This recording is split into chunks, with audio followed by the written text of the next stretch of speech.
are watching BNS News.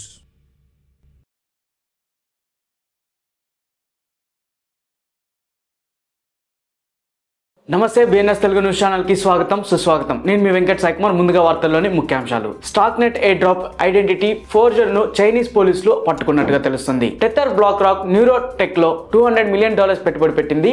EO division ప్రారంభించింది. Indian enforcement directorate online gaming app తో link చేయబడిన $10 million కంటే ఎక్కువ క్రిప్టోలను స్వాధీనం చేసుకుంది.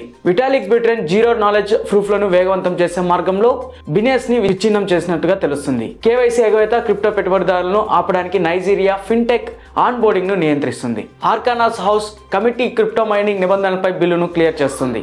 $6.5 మిలియన్ డే ఫండ్ ను ప్రారంభించడంతో సఫేర్ మీమ్ కాయిన్లపై క్వాంటం పందెం.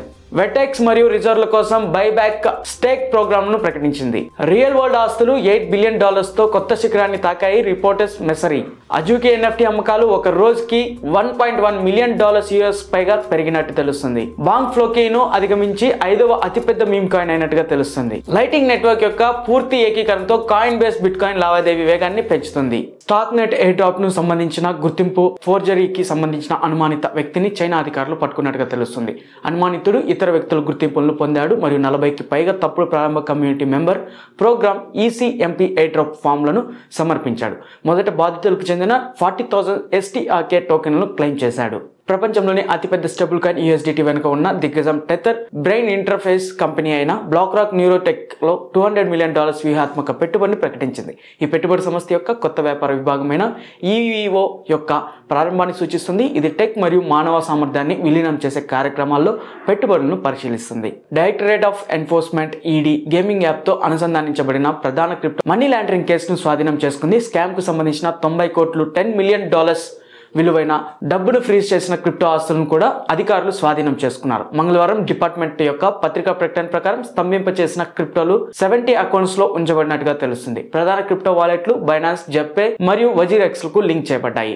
ఇథీరియం సహ వ్యవస్థాపకుడు విటాలిక్ బ్యూటెన్ జీరో నాలెడ్జ్ ప్రూఫ్ల కోసం ఎక్కువ సామర్థ్యాన్ని సాధించే లక్ష్యంతో కొత్త క్రిప్టోగ్రాఫిక్ ప్రూవింగ్ సిస్టమ్ గురించి చర్చించారు. ఏప్రిల్ 29న ఒక బ్లాగ్ పోస్ట్ లో బినియస్ అని పిలువబడే బైనరీ ఫీల్డ్లపై అత్యంత సమర్థవంతమైన క్రిప్టోగ్రాఫిక్ ప్రూఫ్ల వ్యవస్థను విటాలిక్ బ్యూటెన్ వివరించింది. ఇది జెట్కే, స్నార్క్ల వంటి ప్రధాన సాంప్రదాయ ప్రూఫ్ సిస్టమ్లపై గణనీయమైన పనితీరును అండ్ ప్రాఫిట్స్ ను అందించడం లక్ష్యంగా పెట్టుకుంది. క్రిప్టో మరియు సాంప్రదాయ పెట్టుబడుల్లో నో యువర్ కస్టమర్ KYC సమ్మతిని బలోపేతం చేయడానికి నైజీరియా కొనసాగుతున్న ప్రయత్నాల మధ్య కొత్త కస్టమర్లకు ఆన్ బోర్డింగ్ చేయడాన్ని నిలిపివేయని central bank of Nigeria CBN 4 fintech కంపెనీలను ఆదేశించింది. క్రిప్టో మైనింగ్ నిబంధనలు ఆర్కానాస్ రాష్ట్రంలో అమలు చేయబడిన కేవలం ఒక అడుగు దూరంలో ఉన్నట్టుగా స్థానిక మీడియా రిపోర్ట్ చేసినట్టుగా తెలుస్తుంది.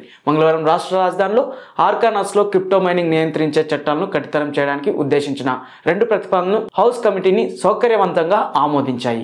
లేవన్ బ్లాక్ చైన్ ఫాంటమ్ దాదాపు $50 బిలియన్ సెక్టార్ లో స్లైస్ ను పొందడానికి ప్రయత్నిస్తున్నందున డివైస్ కి రివార్డ్ గా $6.5 మిలియన్ విలువైన దాని స్థానిక FTM టోకెన్ ను పక్కన పెట్టడం ద్వారా సురక్షితమైన మీమ్ కాయిన్ ఆలోచనకు ముందుకు తెస్తుంది.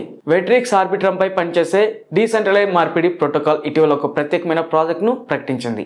ప్లాట్ఫామ్ ప్రకారం ఇది ప్రోటోకాల్ ట్రెజరీ ద్వారా రిజర్వ్ చేయబడిన ప్రోటోకాల్ రాబల్లో కొంత భాగాన్ని అమలు చేసే బైబ్యాక్ అండ్ స్టేక్ ప్రోగ్రామ్ ని ఆవిష్కరిస్తుంది. తన X ఖాతాలో ప్లాట్ఫామ్ యొక్క ఈ కొత్త ప్రాజెక్ట్ యొక్క ప్రారంభాన్ని వెల్లడించినట్టుగా తెలుస్తుంది.